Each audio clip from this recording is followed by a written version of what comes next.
네, 오늘은 버림의 미학 네 번째 시간. 그러면 무엇을 버려야 할까? 일단 버리기를 시작하는 것에 대한 중요성에 대해서 저번 시간에서 말씀을 드렸는데, 이번에는 무엇을 버리면 될까? 이 질문에 대한 직접적인 답을 조금 드리고 싶습니다.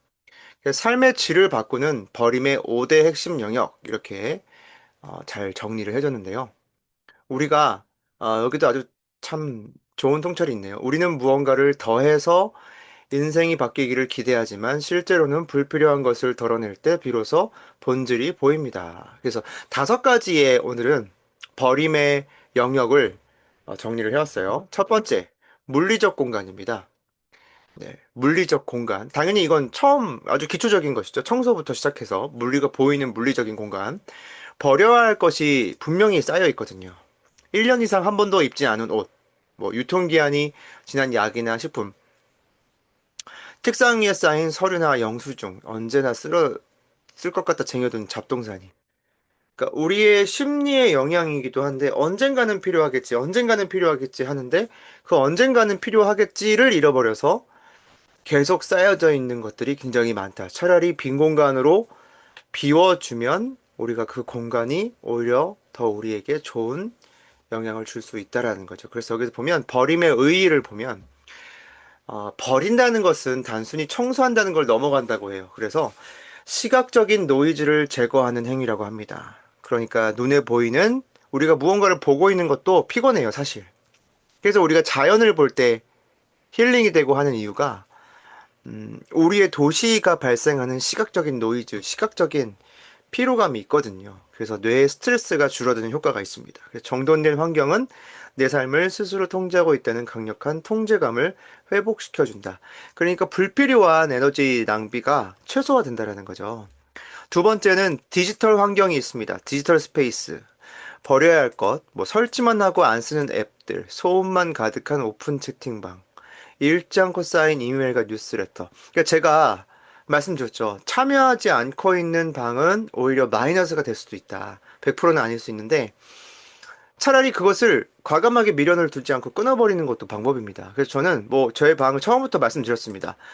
얼마든지 드나들 수 있는 방이라고 말씀드렸어요. 그래서 필요에 따라서 얼마든지 왔다가 갔다가 편하게 하시니 자유롭게 하시라고 제 눈치 보지 마시고 편하게 하시면 됩니다. 그래서 여기에 대한 디지털 환경을 정리해 주는 것은 인지 부하를 줄여준다. 뇌의 인지 부하. 그러니까 쉽게 얘기해서 우리가 쓰는 뇌의 에너지를 효율적으로 만들어주는 거죠. 그리고 스마트폰 의존도를 낮추는 거 중요하죠. 내가 정말 필요한 정보에만 집중할 수 있는 쾌적한 디지털 환경을 조성하는 것. 이것도 요즘에 여러분이 그냥 습관적으로 디지털 환경을 내버려 두면 디지털 환경이 여러분을 구성하는 경우가 있어요. 주객이 바뀌어지는 거죠. 디지털 환경에 따라서 내가 구성되는 거예요. 내가 디지털 환경을 구성해야 되는데, 세 번째는 관계의 무게입니다. 버려야 할 것이 관계에도 있죠. 만나면 기운 빠지는 에너지 뱀파이어라고 표현했네요. 에너지 뱀파이어는 걸러내고 거절하지 못해 나가는 형식적인 모임도 어쩌면 버려야 될지도 모르겠다. 타인의 시선을 의식한 가식적인 소통. 이것도 과감하게 줄여가는 거를 추천드립니다. 그쵸? 그쵸? 아니면 거기에 대해 전곡을 얘기를 하면서 우리가 더 이상 이러한 형식적인 모임보다는 좀 더 발전적으로 해보면 어떨까? 이렇게 제안을 하시는 분 것도 이 기존에 있는 관계를 버리는 것이죠.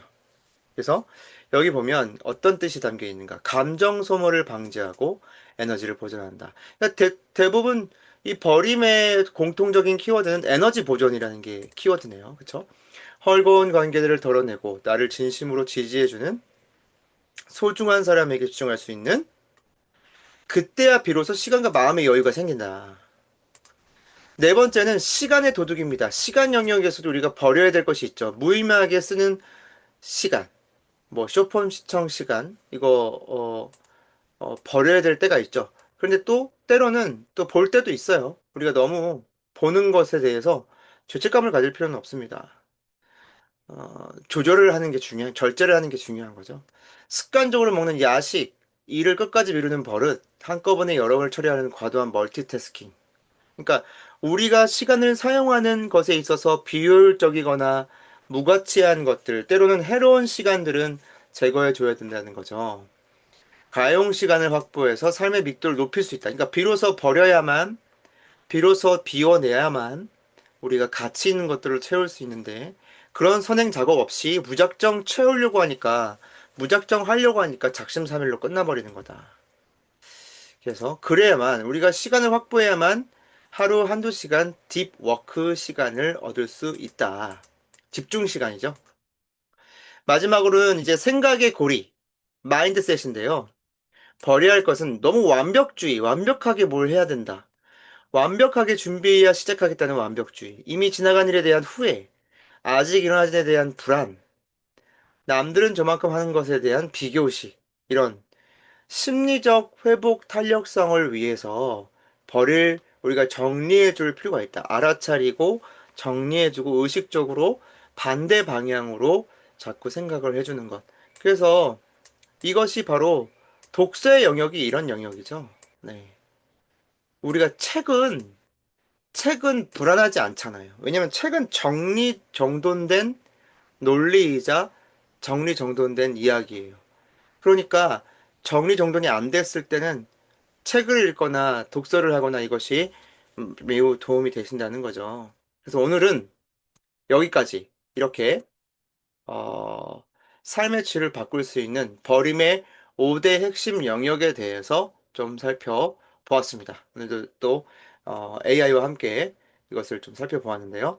여러분께서도 이 각각의 영역에 있어서 구체적으로 내가 어떤 걸 버리면 좋을까 새해를 맞이하기 전에 저희가 좀 버릴 수 있었으면 좋겠습니다. 그리고 버릴 건 좀 과감하게 버리고 용기를 내서 버리고 비로소 버렸을 때에 새로운 것을 도입할 수 있다. 네, 그런 것들을 기억하시면서 여러분의 성장에 도움 되셨으면 좋겠습니다. 감사합니다.